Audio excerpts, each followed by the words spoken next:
Hello, I'm Claire Poole and welcome to the Climate of Sport podcast, the show in which you get the inside track on all things sport and sustainability globally. Join me every week where I'll be chatting to a special guest about news, opinion and insights on how sport is moving to a more environmentally friendly future or taking action on climate change. Hi everyone and welcome to this week's edition of the Climate of Sport podcast with our special guest this week, Mr. David Garrido, presenter of Sky Sports and what I would call sport and climate champion, I think I would call you. That's fair. I'll accept that definition. Yep. You're happy with that? Champion to start off with. So David, for those who don't know you, for whatever reason, start us off with a bit of background on you, what you're doing, how you got into this space, and a little bit of colour of where you come from. Well, my name's David. Hi everyone. I am just 41 years young. I have Colombian parents. I am a Sheffield Wednesday and Valencia fan, and I am a presenter on Sky. I've got a little boy, Leo, who's 2.5, and a wife, Liz. I think that, my journey through sport led to sort of the notion of purpose and impact. And it came quite late in my life, really. As I say, I'm just over 40. But I'd say a few years ago, I was there thinking that I love my job. I've worked for Sky for over a decade. Before then, I worked for the BBC for around the same amount of time. And I don't know, I kind of felt like I love what I do. And I guess if I tell you if your football team wins or loses, it might improve or worsen your mood. But ultimately, I wanted more than that. I felt that somewhere in my life, I needed to kind of deal with this nagging feeling in the back of my brain that I could do more to contribute to just the good of society through what I do. And that sort of thought started developing and changing. And I started just sort of having a little look around, and the lights in the back of my brain started blinking. And I remember my parents and my sister, they have like electric cars. They were early adopters with lots of things. We, were early recyclers at home, avid recyclers. In fact, I remember we even had one of those little contraptions on the wall that used to crush your aluminium cans. Yeah. Do you remember them? I do. And it's just to kind of conserve space, so you could fit more of the cans in the box before you take them to be recycled, and things like that. And we didn't eat much meat, and I just sort of thought, you know what? Maybe this is something that I haven't paid enough attention to. But before sort of jumping into the space to say, hey, I want to do something, I decided to just do a little bit of research and due diligence and training and read things and consume things. And I remember one particular bit of training, which was done by Sky, where I work, particularly for broadcast, particularly for presenters like me, and how we talk about climate change and the effects of climate change on sport. And it sort of confirmed everything that I had been thinking a little bit before then, but just really crystallized it in a way. I went, oh, that's significant. I'm reacting to this. And as a result of that, I wrote a blog, which was only meant to be internal to start off with. But Johnny Quinn, who you and I both know, great guy who's part of Sky's Bigger Picture team, focused on sustainability and does a lot of work within sport and Sky Sports. He sort of said, look, this is really good. We want to place it somewhere. So spoke to Matt Campelli, who you know as well, and is a great guy, and placed it with the sustainability report. And the response to it was really quite telling for me, because I obviously felt it the way that I'd written it. The way that people read it and responded to it gave me the feeling that there was so much more here to explore. So that was kind of one of the real defining seminal moments. And then I started really kind of getting into it. And over this time, of course, as well, we had COVID. Yeah. And I also became a dad in late 2019. And all those things are drivers and things that make you think and motivators, I guess. If Leo watches daddy on the telly and looks up to him, I don't want him to look up to me just because of that. I want him to look up to me because daddy's on the telly talking about things that are important, that align with his values and maybe even Leo's values. I took him to Forest Green Rovers for his first game deliberately because obviously, I know the club quite well now. I know Dale, I know Rob Edwards, the coach. And I just thought, you know what, Leo, you can choose whichever team you want to support. You can support Sheffield Wednesday if you want. You can support Valencia if you want. Or you support Forest Green Rovers if you want. But what I want to do is introduce football with values to you, a football club that is more than a football club. And, he really enjoyed it. And Forest Green won, which helps. And he remembers the team in green being the good ones. Nice. So, those are all the kind of drivers and things that have led to me being where I am now. And I do feel much more fulfilled as an individual, Claire. I just feel like I'm trying with the drive for purpose, trying to make impact, because that's the other thing. Purpose is great, but unless you make impact, it's not as good as it could be. And that's what we're in it for, right? Yeah, absolutely. And tell me about how that journey manifests then. So you've had the moment you're getting across this, you obviously you work for an organization that's very forward thinking in this approach, which is incredible. How did it manifest from those early stages to what you've managed to achieve and what we're all very happy and grateful to see is now, yourself and a lot of other people in this sector, in the media sector, of getting this into the mainstream and getting it on our TVs, on the website, on the digital. Talk to us about the journey from that initial realization to where things have gone to, but also continue to go through. Yeah. Look, I think end of 2020, obviously it was a big time for reflection. Again, COVID, Christmas, New Year. And then that next couple of months, I started really sort of driving things, speaking to people internally at Sky. And one of the first things we did was the sort of most sustainable transfer deadline day ever. We know that on Sky Sports News, 2 days a year are really important to us. I mean, they're all important, but this one, we know we get a lot of eyes on the channel. And it's a chance to use that tentpole of interest to show what else we stand for. So I kind of led that coverage on the day. We did some bits on air. I did a VT. We not just reflected what we were doing, things like only having vegan pizzas at work. So, for example, when it's deadline day, because it's a long day, both in the field and at home and in the studio, that we get pizzas in. But we decided, obviously, we'll try and do the right thing, get vegan pizzas in. Sustainably dressed presenters, reporters based in hubs rather than all out and about.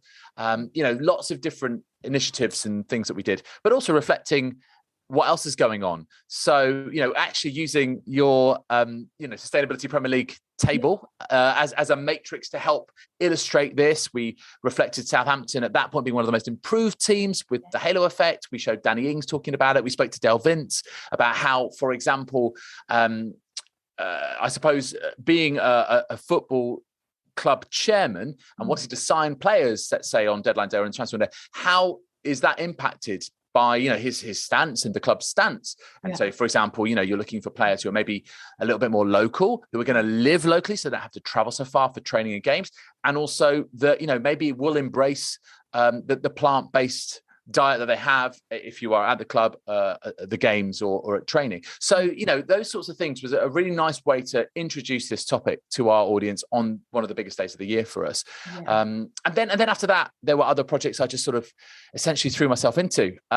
We had our Sky Sports Summer of Sustainability. The launch day was on Sky, and we did a sort of a day of like a takeover day. I think it's the best way to describe it. So every hour, we had reporters at different sport and climate action stories.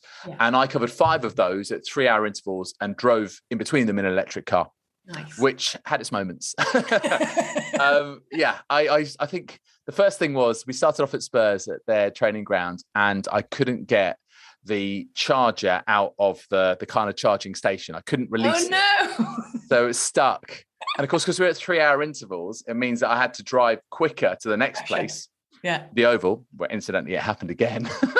But also I had to drive quicker, therefore use up more of my battery, which then, all the rest of it. But that was quite part of the story. And I think it's a lived experience. Absolutely. It's a lived experience. Absolutely. Sustainable transport. Right. And you've got to kind of tell it as it is, right? And not kind of, sugarcoat it. This is the sort of challenge that I had, and it's quite entertaining in some respects, a bit of an adventure. We got to, I think it was Williams Advanced Engineering, who used to make the batteries for Formula E, involved in Extreme E, and we had, I think, 47 miles left of the battery, but 49 miles left to go to Forest Green. But luckily, them being Williams and they make batteries, they could charge. So they gave me a bit more extra juice, and I got there. So it's a nice story to tell. In amongst all the really important information, you've got to kind of have a bit of spectacle that goes with it. Not that we invented that or manufactured it; it just happened. So that was great. Really enjoyed that. That was fun. And then obviously Game Zero in September with Sky, the Spurs Chelsea game, the first ever net zero carbon football match at elite level. And in the build up to that, we did a podcast series, 5-6 eps, which was football focused, talking to people like Patrick Bamford, Chris Smalling, Jen Beattie, Arianna Cuscioni, Sophie Pedersen, Carla Cudicini, and Forrest Greendale and Rob as well. And then we finished off with Gary Neville and Gary Hughes. Gary Hughes is the director of football at Sky Sports. So, a really good cast list, all to give us a really chunky bit of content once we'd announced Game Zero to kind of keep up that momentum and then, launch into the game just a few days before. And then on the day itself, which was great. I think, it was ambitious for us to not just attempt it, but to deliver it. We didn't just do the Super Sunday coverage. We did a show called Super Sunday Match Day, which is a build-up show on Sky Sports News. Vicky Gomelsall, who's the main presenter of the show, was there with her guest, Jamie O'Hara, Darren Lewis, and I was there as a roving reporter reflecting what was going on around the stadium and, all the different initiatives that Spurs are so good at that were in place. But the one thing that kind of obviously affected our coverage was that Jimmy Greaves passed away that day. Huge Spurs legend, had also played for Chelsea and, of course, England. And so that tempered how we dealt with it. But you know what? I'm always a glass half full person, and I like to think that maybe more people tuned in because they would want to see how we pay tribute to Jimmy Greaves. And therefore, they would have understood as well that we were trying to deal with that delicate balance of that and Game Zero together. And hopefully we did that justice and did that sensitively and did that well. But also, they're also consuming what we're doing on that front and understanding it and appreciating it. I'm sure that, it was important that we stuck with our plan there, that we didn't just ditch it because we had this other big story. We managed the two together.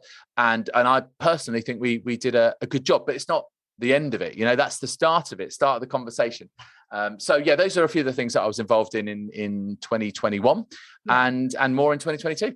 Amazing examples of the way this is manifesting in slightly different ways and coming through in terms of the broadcast. But I think you're the first broadcaster we've had on the podcast in terms of coming from that perspective. And I think it'd be great as well for people who aren't in the media broadcast space to kind of get an understanding from you about, so obviously Sky Sports, sport is obviously the number one thing in terms of games, results, performance, players, transfers, all of that, of course, very obviously is top of the shop.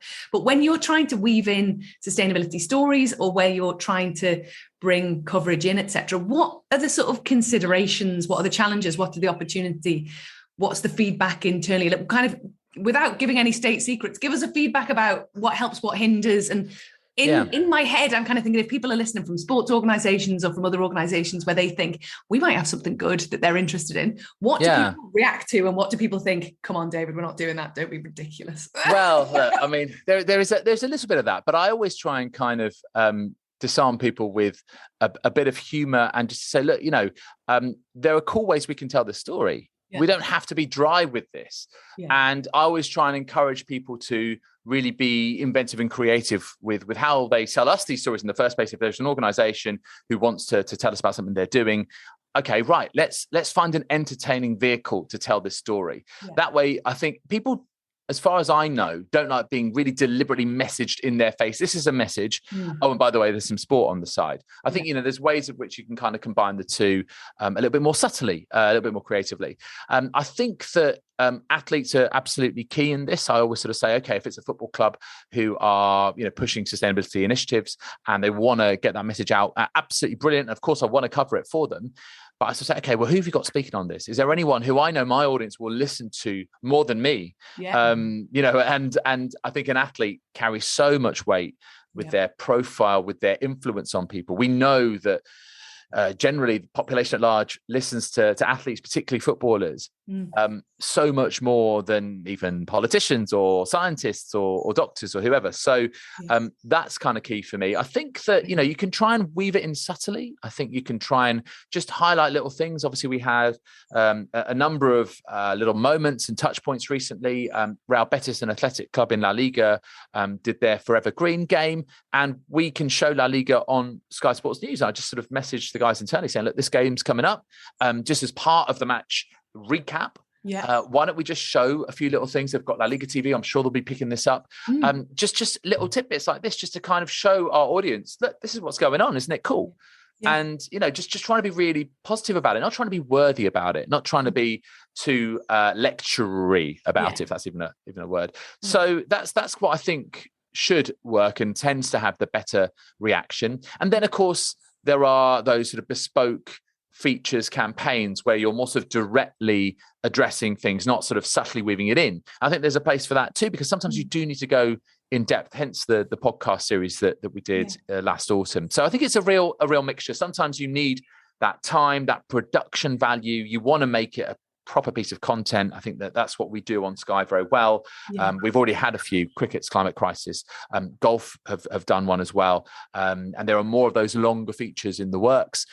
So I think that it's that mixture, and we need to try and normalize it. So I compare it to, for example, after the murder of George Floyd and the Black Lives Matter movement, that we have kept that very much on the agenda. We have a partnership with Kick It Out, which continues. You can see it on our break bumpers as we go into breaks. And that's very, very clear.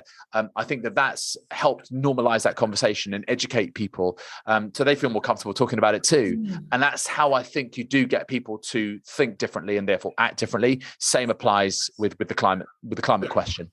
Absolutely. And do you think there's a chance in the future that, often watching a lot of sport myself, there's so much commentary that goes on. And often, let's be honest, if it's a slightly, dull football match, or it's, the roof's being put back in Wimbledon, whatever it is, there's moments in commentary where there is naturally not loads to say.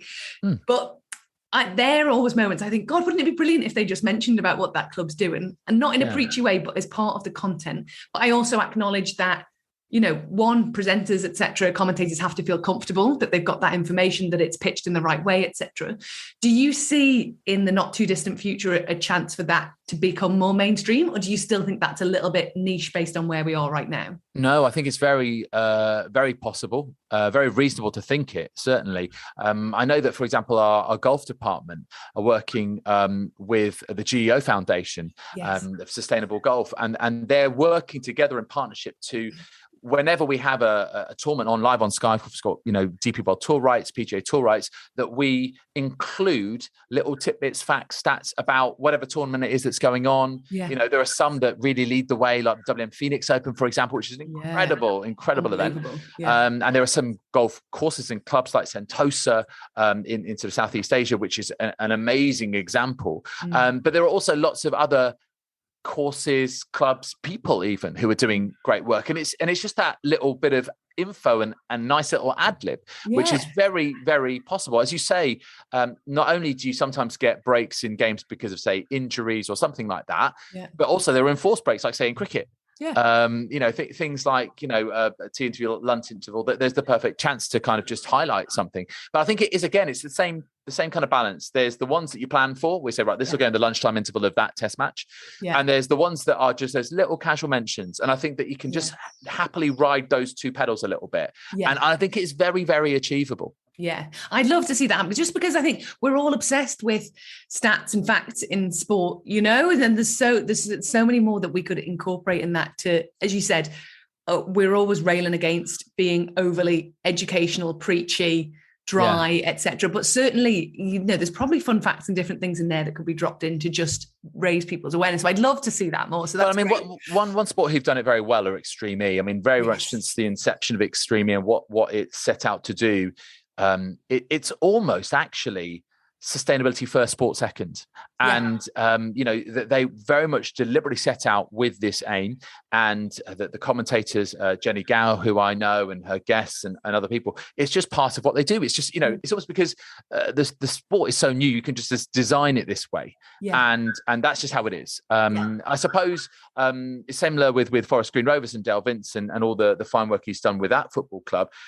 Because he's the chairman, he's implemented these things, and that's just how they are. And now, in fact, the messaging quite visually has come from them. So, you've seen actually during games, them using their sort of digital advertising boards to put out messages about climate and facts and things like that. So if we're not doing it, well, actually they're doing it. And at least the people who are there at the game can see it. And if it's being televised, then also it can be seen. So, I do really think that there is an opportunity here. And those sports that are wise and those clubs that are down the track on this are already seeing that opportunity. I think that there's just so much more here, though.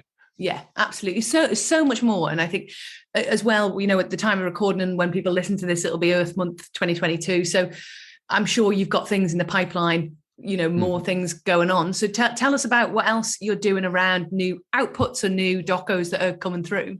Yeah, sure. So as I mentioned before, there have been sort of longer form features that have been done before, particularly Ebony Rainford-Brent, who is brilliant.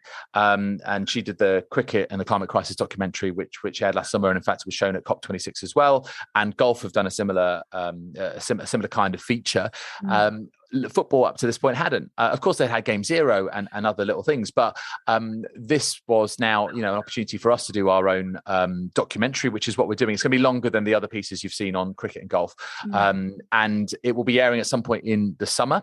It was a piece that a colleague of mine at Sky had kind of come up with the idea for, was told to speak to me, and I'd done a lot of the kind of previous work involving some of the contributors, and so we kind of set to work to actually build something. I think there's a certain Claire Poole, who's a contributor. Who is that? I think. Going to bring the whole thing down. I don't know. It's just a random LinkedIn connect thing. Yeah. No, but you know what? Actually, what I'm really, really happy about with this documentary, the way that it's shaping up. What I think, and it's really important for me to have, because sustainability obviously is such a broad church. And clearly, I'm focused very much around SDG 13 or 11 to 15 more broadly, but it's anything and everything about making this world a better place, right? And I think that having gender equality in this piece is really, really important too. And I actually think the strongest voices have all been female voices, yourself included. And I've really just loved that. And I really want this to be such an obvious show of men's and women's football coming together to really address this issue. And we've had lots of contributors, both in person, mainly in person, a couple more virtual where it's been either too expensive or not particularly sustainable to go out and see them over in the States. I think it's been an incredible effort from everyone involved. We'll see how it all pans out. It's due later this summer. We haven't got a set date for it, but a lot of it is in the can, as we say. Nice. And it's just a case of then shaping it in the right way to tell the story that we think is really important to tell. Amazing. And I think football is, we come back to football a lot, even though there's so many sports there. Football, I think it's great to be telling the story around football because, globally, especially the recognisable teams, athletes, etc. I would say football is one of those sports that has, got that reach, haven't they, in terms of that output. But I'd love to know as well, more for the features or the VTs you've done that have been quite sustainability focused rather than it being dropped into other output.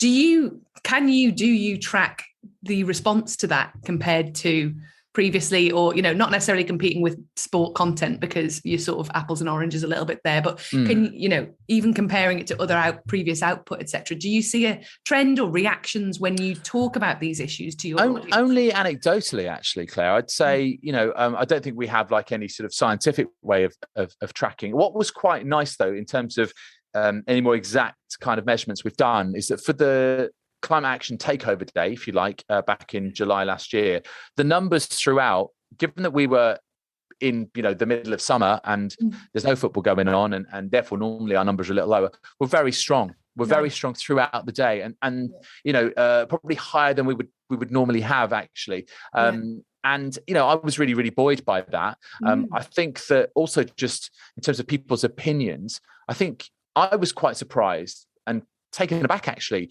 by how many people went, it's really good you're doing that. It's just really good.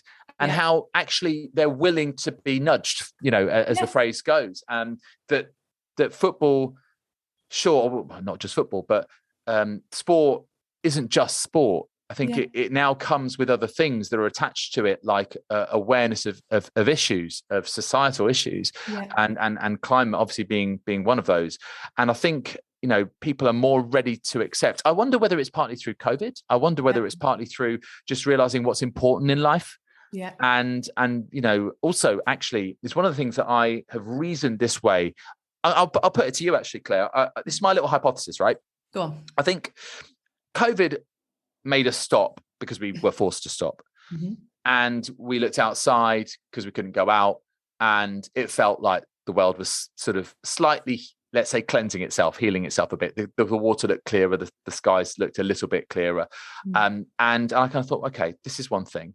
Second thing is that, we had to try and embrace and trust in science because we were listening to news conferences involving Chris Whitty and Jonathan Van Tam and others, and Patrick Vallance, and these were experts who are the highest authorities in their fields, and they were showing us the way out. And obviously, we had a vaccine developed very, very quickly. Regardless of your thoughts of the vaccine, that was ultimately the way that we found a way out of where we are, and hopefully, we'll continue that way. And so I kind of put these things together. People are thinking, they're reflecting, and I sort of wonder, okay, so you've had to deal with that. And you've had to embrace science to understand how a virus works, to understand how coronavirus works, to understand the way that we're moving away from this. Can you also have that same thought process and conversation again when it comes to climate? Because it is also a scientific thing. And science's stock value for me, because of us battling through COVID, has kind of gone up. And that we need to kind of, again, be positive and embrace that and go, look, there are some clever people out there who know this back to front, who know this inside out, whose voices simply aren't being heard, but we should try and be megaphones for them. And that's how I see it when I see incredible scientists, and not just, the famous ones that we hear from, like a David Attenborough, or let's say a climate activist or a Catherine Hay. I think there are others that, are also very, strong on the subject. But I see my job as trying to produce the most noise for what they're saying, and however I can do that through the portal of sport is what I want to do. That's why athletes, as I say, are so key. So I wonder whether what we've gone through over the last 2 years has helped us be ready or be more readied for that conversation. What do you reckon? I completely agree in terms of the way COVID's made us rethink about things. And even when you were talking then, I was thinking, wouldn't it be, well, terrifying, but also incredible to get to a stage where our world leaders all were televised at 5 p.m. in your national country every day talking about the impacts of climate change or what had happened? Because that, again, you mentioned all the people in the UK, but Dr. Fauci in the US, all the different, in every nation around the world, they had these televised briefings about this, terrible pandemic and the impact it was having on our health systems and our communities and our people, and a running tally. And I'm like, can you ever imagine that happening for climate change? Because one of the biggest challenges we face with climate change is that it's moving too fast for us to have a healthy ecosystem for the human population in the future, but moving too slow to see all of this fold out in real time like we did with COVID. And that is the curse of it a little bit, that we can't see it more visibly, and we can't see it moving as quickly, even though we know it's happening. To your point, the scientists know. But again, I just think there's loads you've said in there that I'd love to unpack. But one of them is, how far away from me have having, a climate Chris Whitty in the UK or a climate Dr. Fauci in the US, where universally people aren't going to have the same opinion, but the government is saying this is a credible voice talking about this message, and we are putting this out there for you to hear about because it's that important. And that's where, essentially, that's kind of where we need to get to with climate change, in terms of having that mass universal agreement that, have your own opinion, get vaccinated, don't get vaccinated, believe it, don't believe it, do what you want. But from a societal perspective, we are saying these are the people who know about it, and this is the information we're sharing. Yeah. And I think that, as I say, we have to try and be a megaphone for them. That's what I think. But also, there are other people who are learning about this subject who know that they have influence and reach and profile athletes. And, I think for athletes, there are a number of challenges with this. You've got to obviously firmly, genuinely believe this. You have to really want to represent this and take that bold step and be, I suppose, educated enough to be able to talk about it. And I know you've had Melissa Wilson on the pod recently, a really lovely episode, and her Athletes of the World organization with Hannah Mills. And I'm working very closely with them at Sky as well on some other things that we're doing going forward in 2022. And they're obviously involved in climate education for athletes, so that they feel empowered and emboldened and ready for all of those conversations and all of the awkward questions you might get. And I kind of think, this is where, yes, we need governments to do their bit. We also need business to do their bit. We also need the general population to do its bit, and they will respond and understand and react and engage. I think if an athlete, a massive name or lots of big names speak, and this is where I see the real power of what we're trying to do, Claire, is that it's only a potential power. I think that, if you get either just a critical number of people or people with real, profile and reach to represent earnestly, honestly, on this, then I think it will make a change. And that's what I'm trying to do is trying to get those people to come along and just, say to them, look, come with me, I'll help you with this. Yeah. And if you want to get this message out, if you want to stand for it, then, I can help you do that. I can give you a platform to do it. I know you've got your own socials, all the rest of it, but we can produce some amazing content.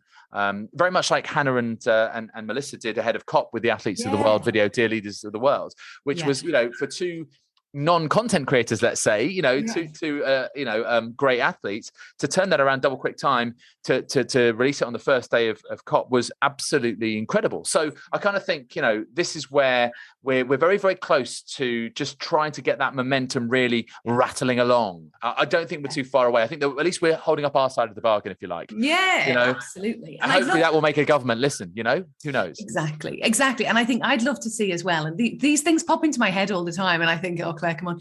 But again, stuff like the IPCC report, wouldn't it be incredible to get athletes reacting to the findings of the the scientists have said, this is what's happening. And actually, I think in the community, in the sustainability and climate community, I think, whilst in the community itself, there was a lot of coverage of that. More broadly, there wasn't a huge amount of the coverage of the last IPCC report, which was the last piece of the puzzle. And that really, there was headlines there, but there wasn't a huge amount of broader, long tail coverage of that. Yeah. And it was such an important document, and it is such an important document for us to think about. So again, as you said, we've got this. Sport has got this microphone and it's got the reach and the athletes that people hear from, but it's the scientists that have got the information. How do we I think of like twin cities, how do we connect the academics with the athletes of these are the people who know what's going on. They know these athletes, they have a relationship, they get it. And then the athletes use their platform to share in bite-sized pieces, the big takeaways of that. I think that's absolutely key. I think, again, the answer is, I suppose, through the communication education. So, the great work that people like Melissa and Hannah are doing, with people like Aim High, who have got really accessible climate content. Also, another initiative which was launched recently, I'm sure you're aware of it, with the Great Britain SailGP team, and their purpose partner for season 3 of SailGP is the 1871 Trust. And was that 1851? 1871? It's one of those. I should get that right. Trust. But yes, something like that.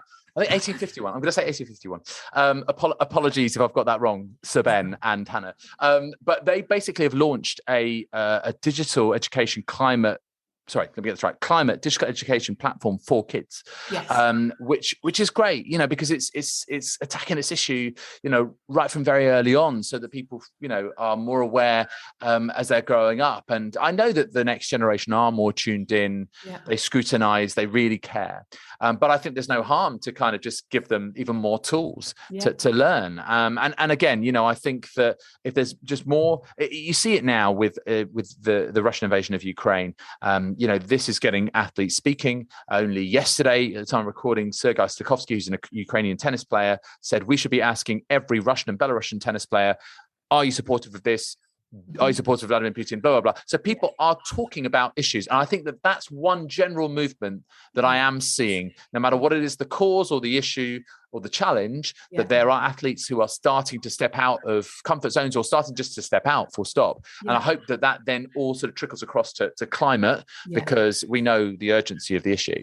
Yeah, absolutely. And I think that I recently, providing climate workshops to young people through Premier League Inspires, had a chance to chat to a lot of people around this topic. And actually, one of the great bits of feedback that I got from some of the adults who were there was, this idea that if you're looking at purpose and impact, things like anti-racism campaigns or anti-bullying or LGBTQ or knife crime, whatever it is, like climate is just another thing for us to think about. And actually, it was great in those sessions and explaining about the reach and what we can do, is actually to hear the feedback that, it's not another thing for us to do. Actually, combating climate change can be a unifying ingredient for all of these things. So if you're trying to bring communities together, if you're trying to break down barriers, things like beach cleans, street cleans, taking active to, a local community garden, you can bring together groups from different backgrounds. You can bring together different groups to try and break down some of those barriers and actually achieve a lot of other goals through the wider environmental climate goal as well. And I think that, to me, is the extra adjunct to your point. The education and the comms is really, really important, but the action piece has to happen. Oh, this is because we can't just educate everyone everyone and tell them this is what you should be worried about and this is what happens. If our systems and our society stays the same in terms of its setup and we don't change that, and we, as the people in power and the decision makers right now, not the people who are in schools, make changes to drive the way those systems work, so that then when they do come through and they do become adults and they're educated and they know it, that they then don't have to also set about breaking down society and systems to change it, because we've done some of that as well. And I think that there's work to be done there. I think there's work to be done everywhere, but the action and the implementation has to happen in Congress, doesn't it? Absolutely right. It goes back to what I was saying right at the start of, having purpose is great, but unless you marry that with impact, it's not as good as it could be. Where are we? Exactly. Yeah. So loads of ways we can put the world to rights here. Don't worry, guys. We've got loads of this. So just moving things on a little bit then, I'd love to get your perspective again, because you are, by your own admission, you've come to this. You're not an expert. I mean, we're all learning. None of us are experts. Yeah. But in terms of that, I think you've got a great position. You speak to so many people. You're putting output. You doing interviews all the time. I'd love to get an insight from you in terms of common themes you hear, whether it's sort of things that are holding us back and concerns or hopes or, barriers, challenges, opportunities. What are the themes that you feel, no matter which sports people you talk to, or athletes or organisers, you hear those common themes coming through when it comes to sport and climate? So one of them I would say is urgency, and really trying to get that notion across. This being the decade of action, and this isn't coming, it's already here. Speaking to Morten Thorsby, I met him in Genoa, where he plays for Sampdoria recently, filming for the documentary. What an incredible man he is. Absolutely astounding. I mean, activist is absolutely right. He really just sort of motors on, doing lots of things with We Play Green internally at Sampdoria. And one thing that I got from RMT with him, which was so strong, was we've got to accelerate this now. We've got to get people in and involved and engaged, but now we need to really motor on. And I think I remember we had a chat on one of our internal sustainability content group calls at Sky. Every month we meet all the different kind of departments, golf, cricket, football, F1, etc., and Sky Sports News for me, and we discuss what we've been working on, anything that we should be planning for. And we often have special guests on. So we've had Hannah on, we've had Joe Cook, or we've had David Wheeler from Wycombe Wanderers. It's great to get athletes on. It encourages more people to attend these meetings, but also we just want to hear their opinions, not just on this topic, but on what we're doing too. What can we be doing better? We had David Goldblatt on, author, football historian, very much in this space with Rapid Transition Alliance, as and playing against the clock. That report that he wrote, and he's saying we're doing quite well on the climate action piece and sort of the kind of encouraging side of it. Like, look at all the positive things you can do. You can, maybe use your car less. You can maybe have a meat-free day, or etc. But not so much on the jeopardy. Yeah. And actually, the jeopardy needs to be part of it. Not that we want to doom-monger or scare people or make this feel like it's too big a problem for them to be able to do anything about, but more to help the urgency. And I think that's right. I think that we need to kind of marry the two together, and choose the moments where we push harder on one or push harder on the other. And it is a balance, and it is a moving balance. So those are the two sorts of themes that I've seen come through. But the other one, and it is part of what I've just described, is that this is very possible. Yeah. That the tools are there, the solutions are there, which is both the glorious and yet immensely frustrating thing about this. We don't need to invent some crazy machine. We know that everything we need to do to stop the planet heating past 1.5 degrees is there already on this planet, and we just need to trust in those solutions, trust in nature, and that that's also a very strong theme that I saw singing through. Yeah. And I mean, brilliant to hear in terms of those insights. And when you were talking, I was thinking of, I don't know if you or listeners download Christiana Figueres and Tom Rivett-Carnack's podcast, Outrage and Optimism, which brilliant. is like not sport specific, but again, I think that even just the title of that outlines what we should have: outrage about the situation, but still, maintain that optimism. And they're not mutually exclusive, are they? I mean, you can feel like what feels quite sort of what's the word, oxymoronic or very extreme about it. I mean, I do. I don't know if you do, Claire, but I have my moments of sort of climate anxiety. Yeah. I sometimes feel down about this, but I then just try and really, turn that into something that fuels me to carry on chasing the stories and finding the athletes and sending that next email and sending that next WhatsApp to say, hey, I want to keep doing this. I want to keep creating this, because I do really believe you can make an impact, especially with the portal of sport that we have. And that's a fantastic reference. And also that podcast has got it's got like cool bits of music and stuff like that. And you can see they access people from different worlds, which is really, really nice. So that's a really good expression of or a microcosm of what I was trying to say, but just with too many words. No, it's brilliant. And just what you're talking as well about David Goldblatt, who is brilliant. David's, the work he's doing is exceptional and continues to do. And this idea of jeopardy, because I think part of, especially I'm from an external comms background, you're a presenter. I think what's drilled into us is that we want people to take it seriously, but we don't want people to turn off in terms of going too far on that way, in terms of that jeopardy. And I think about this a lot in terms of sport being really probably one of the few vestiges of complete escapism that people get in terms of it. So even if you think of culture and arts and theatre, whether it's physical or digital art, theatre, television, music, cultural, political, societal issues stem through those very easily. Whereas I think sport, I don't know about you, but I get a lot of feedback all the time of like, why are you trying to make this more than just what it is? Just let me turn off and enjoy the sport. And I do think that sport it's a great microphone and we leverage it in so many ways. But I do think that's still one of the barriers we still face in terms of that pure escapism that getting involved in a big match or a big tournament or a big tour gives you, where you forget about everything else and you just get carried away with that performance. I think if you think across all of our society, business, culture, art, fashion, government, healthcare, whatever it is, it can filter through very easily in there. And I still think that's a challenge that we need to, I think we're getting there, and I think we're doing loads, but that still is always in my head, which is why we're always like, how can we make it, to your point, fun, interesting, energetic, engaging? To make it cool. Yeah, Julia Pallet at Formula E and Extreme, who's another fantastic activation in the spaces of, we had a chat not so long ago. She's like, we need to make this cool. It's cool. We need to make it accessible. And that is absolutely key. We can't make this feel like, oh, this is medicine that people have to take, or that it's just, something that is dull or worthy they have to get through. I remember I used to do this a long time ago now, but just a brief, diversion. When I worked for the BBC, on Match of the Day, they have these community features on the Sunday morning repeat of the Saturday night show. They would insert this feature, and it was part of them having the rights to Premier League highlights, is that they had to do these pieces.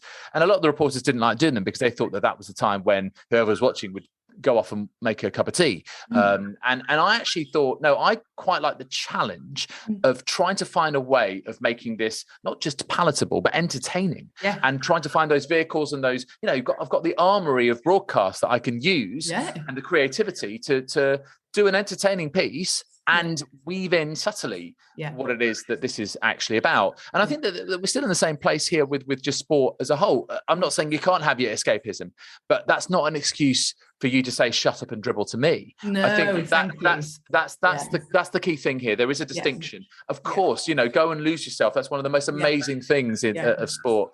But I think that also football, particularly fandom, is changing, and people are becoming fans of clubs for different reasons. They don't have to be their dad's or their mum's club. They don't have to live within a 5-mile radius of this club.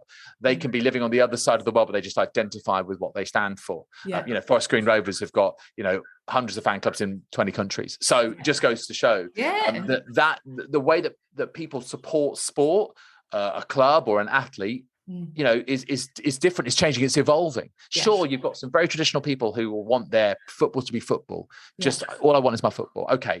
But I think that actually this is evolving the whole time. Yes, absolutely. And actually, I think more and more conversations I've had recently in terms of spectators at sport, it becomes more and more apparent that yes, where people are traveling to sports and engaging with it, there's usually one absolute diehard and then one who's kind of been invited along. They're a partner of that man or woman who's an absolute diehard fan, and they're there. And actually they're like, oh, this is interesting. I didn't know they were doing that. They're more akin to the wider stuff, not just the pitch. And I think we have to as well. And I'm talking to myself here, not just everyone else.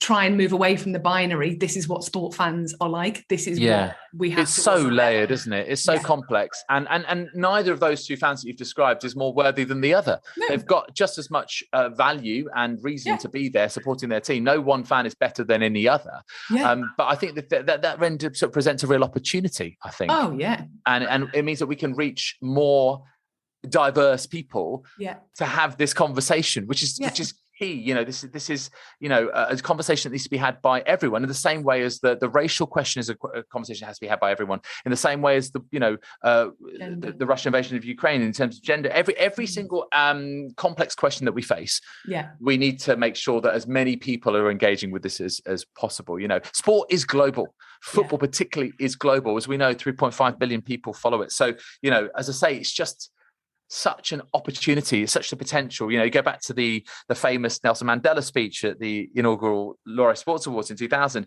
and sport has the power to change the world. It's such an oft-quoted speech, and you know, I do obviously agree, of course, with all the sentiments within it. But where I then go is, okay, but it's only potential. Let's see it, shall we? That's where I want to be, and it goes to your point about action and impact. Action impact, exactly. So they might have already answered it, but just to finish off, what's your hope for the future in terms of the way sport, the role sport can play in terms of tackling climate change, and from you as an individual, but also the role that, you know, broadcasters and people within your position globally can play as well?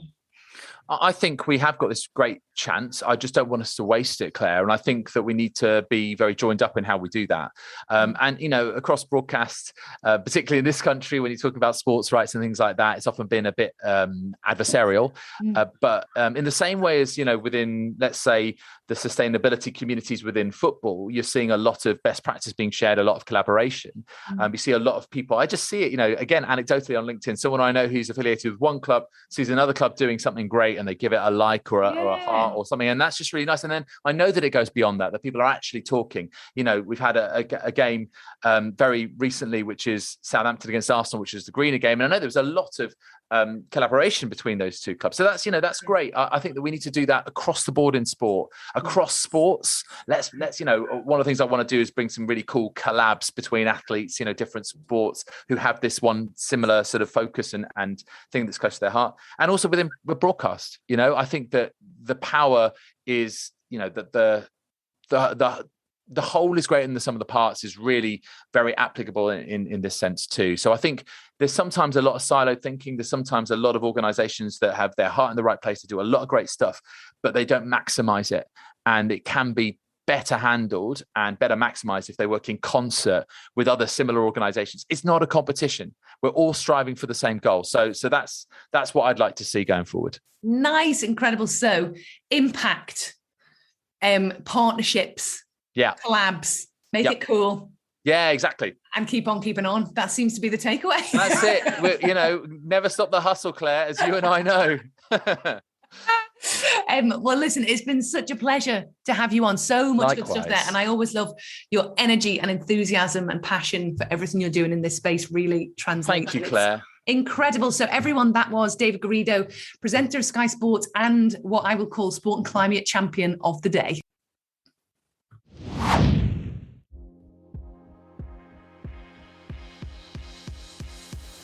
Thanks for listening to the Climate of Sport podcast. Please like and subscribe and get in touch if you want to share information about the work that you're doing, if you want to appear as a guest or you want to recommend guests, or you just have ideas of conversations you'd like us to have. You can get in touch by emailing info@sportpositivesummit.com.